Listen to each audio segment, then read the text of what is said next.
بسم الله الرحمن الرحيم. السلام عليكم ورحمة الله وبركاته. اخوانا عاملين ايه؟ يا رب تكونوا بخير. في الحقيقة مش لاقي اقوى رد على خالد الغندور في موضوع في موضوع الزمالك وبروكسي غير رد رضا عبد العال.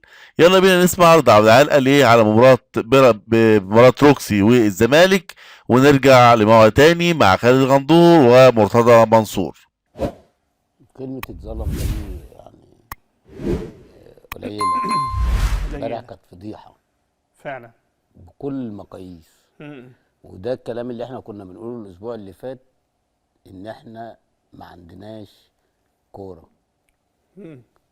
يعني بص، احنا نقول النادي الأهلي، بعد كده يجي الزمالك، بعد كده يجي بيراميدز، بعد كده يجي فيوتشر، وبعد كده يجي أي حد.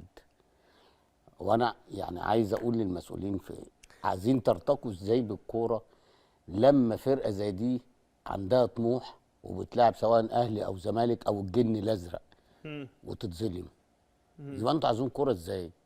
امبارح لعيبه بروكسي احسن من لعيبه الزمالك، مم. مدرب بروكسي احسن من مدرب الزمالك، بيلعبوا كوره اقسم بجلاله الله الزمالك ما لعبها. مم. انا قعدت اتكيفت امبارح، بس حزنت من الحكم، وحزنت ان هو يا جدعان ما فيش عدل. هي فرقه لما تلعب وتمسك اي فرقه مهما كانت اسمها بقى اهلي زمالك اسماعيلي بالظبط. وتتفوق عليها، ده عيب، ده حرام. ما ندي للفرق دي حقها. مم.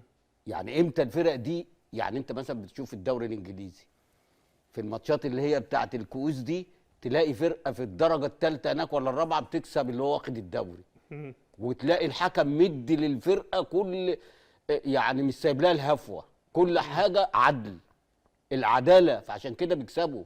انما هنا ازاي الاهلي يخسر ولا الزمالك ولا الاسماعيلي ولا بيراميدز؟ ازاي؟ انا فاكر في فتره من الفترات وبعد ما سمعنا يعني كلام رضا عبد العال على مباراة الزمالك وبروكسي، نروح لخالد الغندور. خالد الغندور اللي طلع امبارح والنهارده واتكلم عن أزمة الحالات التحكيمية وياسر عبد الرؤوف، وقال إن ياسر عبد الرؤوف بقاله سنتين مع طارق يحيى بيتكلموا على الحالات التحكيمية وبيجيبوا حالات تحكيمية محدش بيطلعها زيهم. يعني هما بيجيبوا حاجات أخطاء الزمالك مفيش حد بيطلعها. ده كلام خالد الغندور.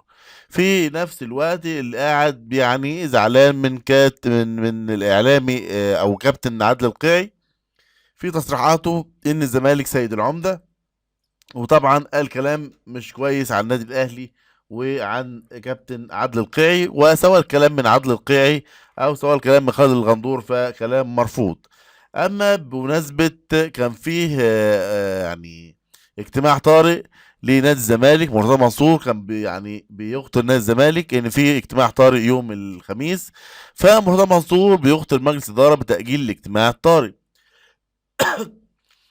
قرر مرتضى منصور رئيس نادي الزمالك تأجيل اجتماع مجلس الإدارة المقرر له في الواحدة ظهر غد الخميس بسبب انشغال بعض أعضاء المجلس في أعمالهم بالفترة الصباحية. واختار منصور أعضاء مجلس الإدارة بتأجيل الاجتماع على أن يتم عقد جلسة قصيرة غدا في تمام الساعة 8 مساء. كما قرر مرتضى منصور عقد مؤتمر صحفي عقب جلسة المجلس القصيرة في 8:30 مساء بصالة محمد حسن حلمي بمقر القلعة البيضاء. وكانت وزارة الشباب والرياضة برئاسة الدكتور أشرف صبحي قد أرسلت خطابا لنادي الزمالك يفيد بضرورة تنفيذ الحكم الصادر من محكمة القضاء الإداري بعزل مرتضى منصور. وأخذت محكمة القضاء الإداري بمجلس الدولة بزوال صفة مرتضى منصور كرئيس للزمالك، وألزمت مجلس الإدارة بالدعوة لإجراء انتخابات مبكرة على منصب رئيس النادي. وطبعا شفنا غضب مرتضى منصور من كهربا وتهديد باللجوء للفيفا في موضوع كهربا واتشومبونج ويعني ريكاردو اللاعب اللي هو البرازيلي اللي عايز مستحقاته بالدولار مش بالجنيه. وفي أزمة كبيرة في نادي الزمالك، مش في مصر، لا ده في الفيفا أزمة كبيرة جدا تهدد نادي الزمالك يعني وقف قيد نادي الزمالك تقريبا يعني 3 فترات قيد. يعني حاجة صعبة جدا. نادي الزمالك مش دخل النفق يعني المعتم لا، ده دخل البحر المعتم. فبشكركم والسلام عليكم ورحمة الله وبركاته.